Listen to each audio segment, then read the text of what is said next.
No one told you that every word you speak is a decision. No one prepared you for the weight of meaning behind silence. Behind every "I'm fine," there is often a war. Behind every smile, a negotiation. And behind every truth, a lie we were too afraid to tell. You believed, maybe naively, that communication was about honesty. That if you said the right thing, in the right way, at the right time, you would be understood. That love was a matter of clarity. That closeness required transparency. But the world you stepped into taught you otherwise. Taught you to smile even when you're furious. To say yes when you mean maybe. To say nothing's wrong when everything is. You were taught that certain things are too dangerous to say. That language isn't just a bridge between people, it's a disguise. We don't speak to reveal ourselves. We speak to survive, to control, to be accepted.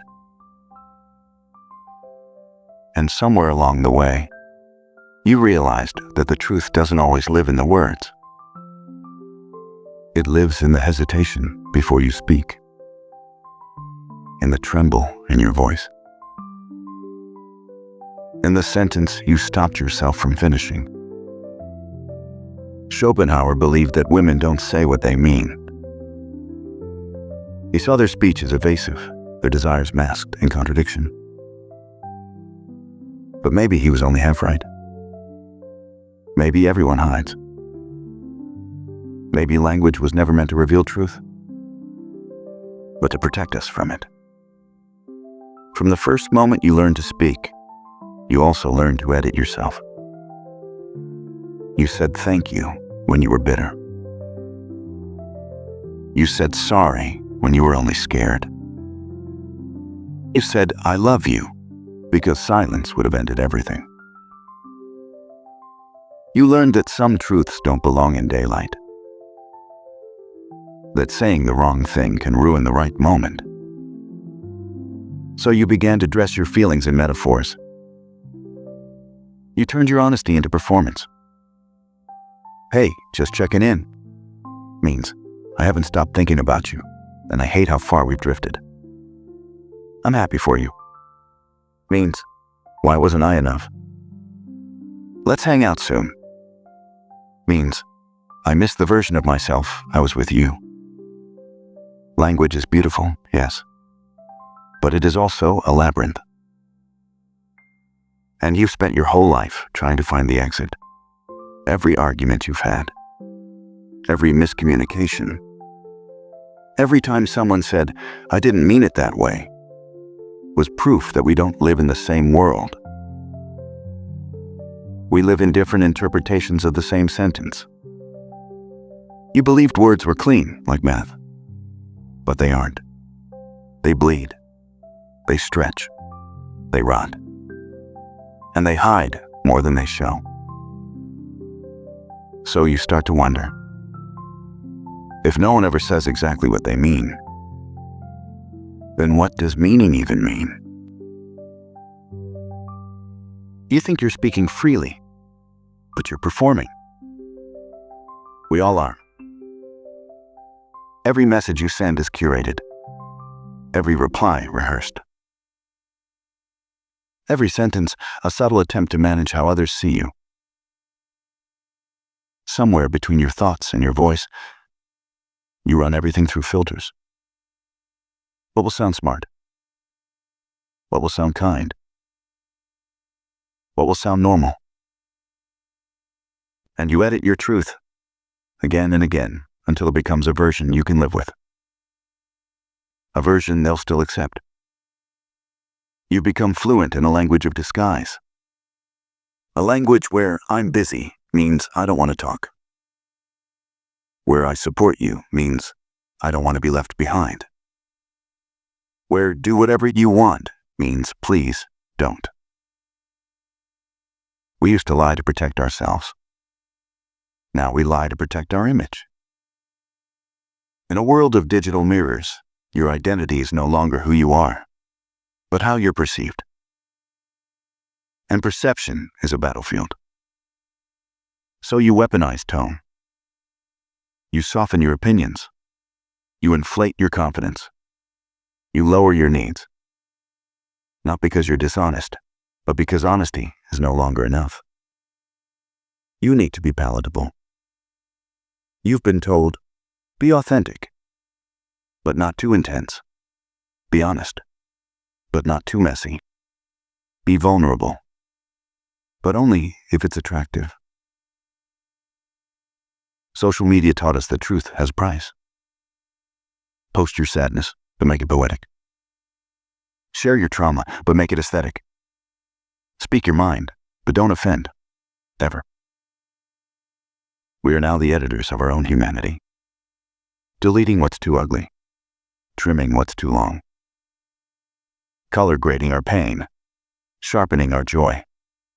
You've been taught to speak in captions, in tweets, in hashtags. But when did we forget how to speak like humans? When did speaking become about control instead of connection? Maybe you stopped saying what you mean, not because you're afraid of rejection, but because you've accepted that truth no longer has a place here. We used to believe words could change the world. Now we use them to protect ourselves from it.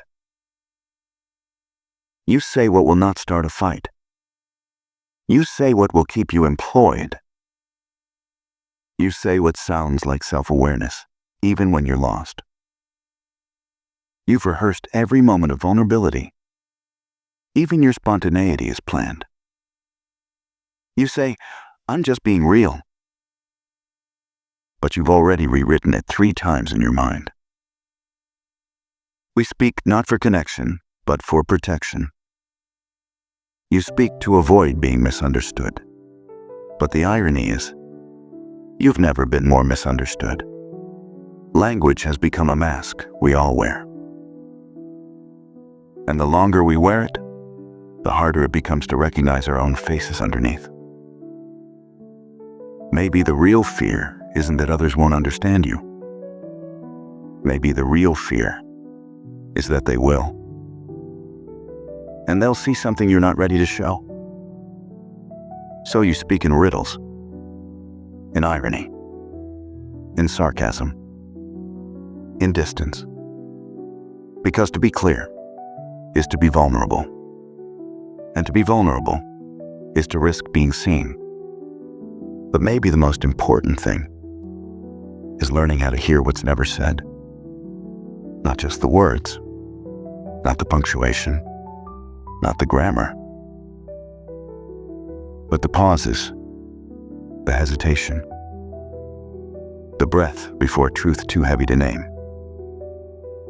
You've misunderstood so many people, and so many have misunderstood you. Not because anyone lacked intelligence, but because most of us were never taught how to listen. We were taught to decode statements, but not to sense discomfort. We were taught to argue logic, but not to feel fear. Every person you know is carrying a storm they don't know how to describe.